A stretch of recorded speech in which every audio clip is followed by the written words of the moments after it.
इनकी जो मीटअप होती है ना 50-60 हज़ार आदमी मीटअप पे आ जाते हैं। ये हो गया, एल्विश हो गया, चक्का जाम हो जाता है। सो अरमान मलिक ने एल्विश यादव फैंडम की बात करके रणवीर शौर्य को हैरान कर दिया और नेजी लव कटारिया की एक बात को लेकर नाराज हो गए। एंड क्या बिग बॉस ने नीरज गोयात से बदला लिया है? सो इस बारे में बात करेंगे, पर पहले मैं आपको कल के लाइव फीड से अनकट हाइलाइट्स बता देता हूँ, जो कि शायद आपको आज के एपिसोड में देखने को मिलेंगे। सो फर्स्ट ऑफ ऑल, क्या रणवीर शौर्य लव कटारिया एंड विशाल से डरते हैं? यस गाइज, आपको पता ही होगा लव कटारिया एंड विशाल का रणवीर से फाइट हुआ था, जिसके बाद रणवीर एज कार्ड खेले थे। तो वो ऐसा क्यों किए, इस बारे में वो नेजी को रिवील किए। वो कहे विशाल एंड लवकेश है ना, वो तो अगर पता लगे मैं इतना बड़ा नहीं हूँ, मेरे को तो कच्चा चबा जाए वो लोग। तो अब कम से कम मैंने इसीलिए वो कहा ताकि कम से कम मैं बचा रहूं थोड़ा। सो बात करते हैं नीरज गोयात की। तो क्या नीरज गोयात को बिग बॉस से लड़ना भारी पड़ गया? As you know, previous season में भी जब UK07 rider versus big boss हुआ था तो बिग बॉस के ईगो पर लग गई थी। वैसे ही रिसेंटली जब नीरज गोयात खाने को लेकर बिग बॉस को कन्फ्रंट किए थे तो लोगों का ऐसा मानना है कि बिग बॉस ने नीरज गोयात का प्लान्ड इविक्शन किया है। बेसिकली कल घर में इविक्शन टास्क हुआ था, जिसमें शिवानी को इविक्ट करने के लिए 9 वोट मिले थे एंड नीरज गोयात को 5। But according to the audience voting Bigg Boss ने नीरज गोयात को इविक्ट कर दिया। सो इसी पर डाउट ये है, जब ऑडियंस वोटिंग से इविक्ट करना था तो होमीज से वोट क्यों कराया? एनीवेज, इसके बाद घर की ड्यूटीज के लिए बीबी पेट केयर टास्क कराया गया, जिसमें बेसिकली हर राउंड में 3 वर्कर होंगे जो कि पेट के साथ खेलेंगे और दूसरों की चुगली करेंगे। साथ ही और भी एक्टिविटीज थी और हर राउंड का एक मैनेजर होगा जो कि उनके काम से खुश होकर उन्हें पैसे देगा, जिससे वो अपने लिए ड्यूटीज खरीदेंगे। यानी जितना ज्यादा पैसा होगा उतना ही ज्यादा उन्हें काम करना पड़ेगा। और ये 5 राउंड का टास्क था। तो फर्स्ट राउंड में मैनेजर थे रणवीर और वर्कर थे love Kataria, Sana Maqbool and पलोमी। And next round के मैनेजर थे लव कटारिया और वर्कर थे Naezy, Sai Ketan and Deepak Chaurasia. So round के बाद नेजी लव कटारिया पर एक बात को लेकर एंग्री हो गए। लव कटारिया मजाक में नेजी को रैपर बुलाए थे, जो कि शायद से नेजी को अच्छा नहीं लगा। वो कहे मैं यूट्यूबर नहीं, मेरा नाम लेकर बुलाना आइंदा से। तो इस पे लव कटारिया कहे ठीक है रैपर नेजी जी, रैपर तो हैं आप। जिस पे नेजी कहे तो ठीक है मैं आपको यूट्यूबर मैनेजर बुलाऊंगा। लव कटारिया हंसते हुए कहे बोल लो, मेरे को तो फर्क नहीं पड़ता। ऑल्सो तभी साई केतन राव एंड लव कटारिया के बीच में भी कहा सुनी हो गई। साई केतन जब मैनेजर लव कटारिया से पैसे ले रहे थे तब वो लव कटारिया के साथ फिजिकल हो गए और लव कटारिया के सर को पकड़कर हिला दिया, जिसपे लव कटारिया साई से कहे आप हाथ नहीं लगा सकते मैनेजर को, पीछे रहे वरना हम एक हाथ लगाएंगे तो आप दूर जाकर गिरेंगे। After the task love Kataria Sai Ketan को वार्न किए। वो कहे भाई आप टास्क हो या कुछ हो, आप ऐसे धक्का नहीं दे सकते। फिर कटारिया एक्ट करके दिखाए। हालांकि साई केतन ने धक्का नहीं दिया था, जिसपे अरमान ने भी क्लियर किया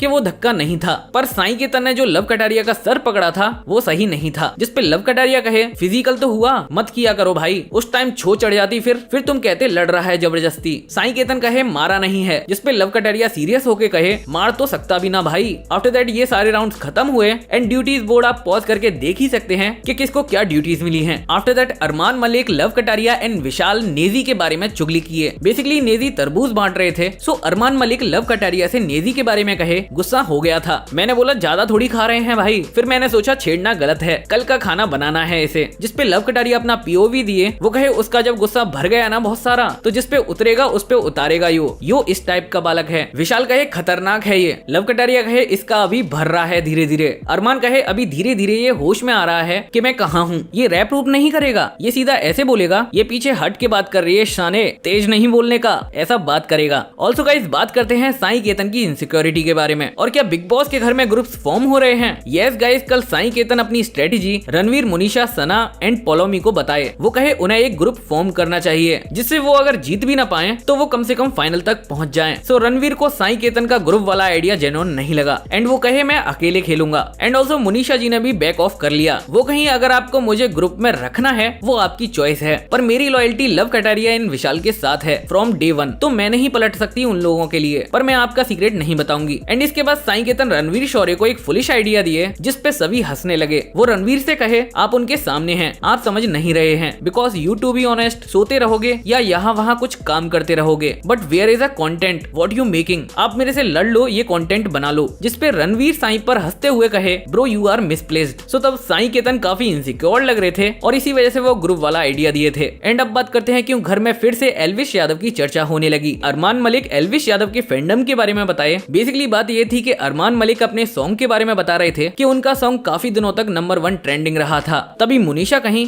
तुम लोगों का इतना स्ट्रॉन्ग फैन फॉलोइंग है बाहर। रणवीर कहे मेरा not so much. Luv Kataria Armaan Malik के बारे में कहे भाई के ज्यादा हैं, जिसपे अरमान मलिक कहे पर ये ना मीटअप करते हैं। इनके जो मीटअप होते हैं ना 50 से 60 हजार आदमी मीटअप पर आ जाता है। लव कटारिया डिनाई किए, वो कहे जनता का प्यार है ये तो। अरमान कहे यार वही तो प्यार की बात कर रहा हूँ मैं भाई। वो रणवीर से कहे ये अपनी एक स्टोरी डालते हैं ना, ये हो गया एल्विश यादव हो गया, चक्का जाम हो जाता है। फिर लव कटारिया बताए भाई जनता का इतना आशीर्वाद इतना प्यार है ना, जब एल्विश यादव बिग बॉस में था ना मैंने मीटअप किया था उसके लिए, सारे भाइयों ने मिलकर किया था। साथ ही वो सभी लोगों का नाम लिए जो एल्विश यादव को सपोर्ट किए थे। वो कहे हमने तो खुद ही किया था, एल्विश यादव तो घर में ही था, पर 1 लाख पीपल आए थे, जिस पे रणवीर शॉक हो गए। फिर नेजी कहे मतलब कितने मिलियन है फॉलोअर। लव कटारिया कहे मेरे कम है 2200। एंड वो पूछे यूट्यूब पे। लव कहे 50-60 हजार है, जिसपे नेजी को विश्वास नहीं हुआ, वो कहे झूठ है। फिर अरमान बताए ये यूट्यूब पे होगा 30 मिलियन, तो लव कटारिया डिनाई किए, जिसपे अरमान कहे अरे एक ही बात है एल्विश और तू, और इंस्टाग्राम पर 20 मिलियन है इसके, जिसपे लव कटारिया फिर से मना किए। वो कहे अरे भाई वो उसके हैं, मैं तो अपने के बताऊंगा ना, जिसपे फिर से अरमान मलिक कहे अपने क्यों बताएगा, सारे अकाउंट तो तू संभालता है। जिसपे लव कटारिया कहे ऐसे तो भाई आपके तो 100 मिलियन होंगे। तो गाइज ये कॉन्वर्सेशन हुई थी, जिसके बाद एक फ्रेम में लव कटारिया अपने घर वालों से रिक्वेस्ट किए कि वो उनके कपड़े भेज दें, क्योंकि उन्हें वीकेंड का वार पर भी पहनने हैं। सो टॉकिंग अबाउट वीकेंड का वार, तो क्या एल्विश यादव बिग बॉस में एज अ गेस्ट आने वाले हैं? यस गाइज, एल्विश यादव के फ्रेंड लक्ष्य ने हिंट देते हुए ये बताया कि एल्विश यादव का बिग बॉस से रिलेटेड एक सरप्राइज आने वाला है। आप खुद देखिए वो क्या कहे।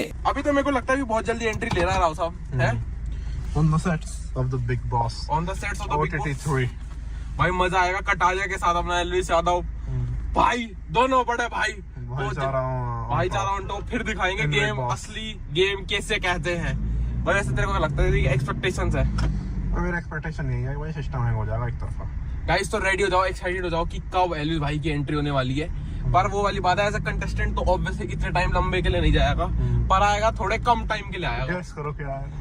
गैस करो भाई, गैस करो। और तो गाइज वो क्या सरप्राइज होने वाला है ये तो उन्होंने अभी तक नहीं बताया। मोस्ट प्रोबेबली वो अपने सॉन्ग के प्रमोशन के लिए जा सकते हैं या किसी टास्क के लिए गेस्ट बनके। तो गाइज आप कितने एक्साइटेड हो कमेंट करके जरूर से बताना। और गाइज इस वीडियो को बनाने में बहुत सारी मेहनत लगी है, तो मैं एक्सपेक्ट करूंगा आप एक लाइक जरूर से कर देना। सो गाइज अगर आपको यूट्यूबर्स का बिग बॉस से रिलेटेड कंटेंट अच्छा लग रहा है तो चैनल को सब्सक्राइब करके बेल आइकन कॉल पे सेट कर लेना। और जो लोग न्यूज़मैन को सपोर्ट करते हैं उनको दिल से थैंक यू। मिलते हैं नेक्स्ट वीडियो में, तब तक लिए टेक केयर।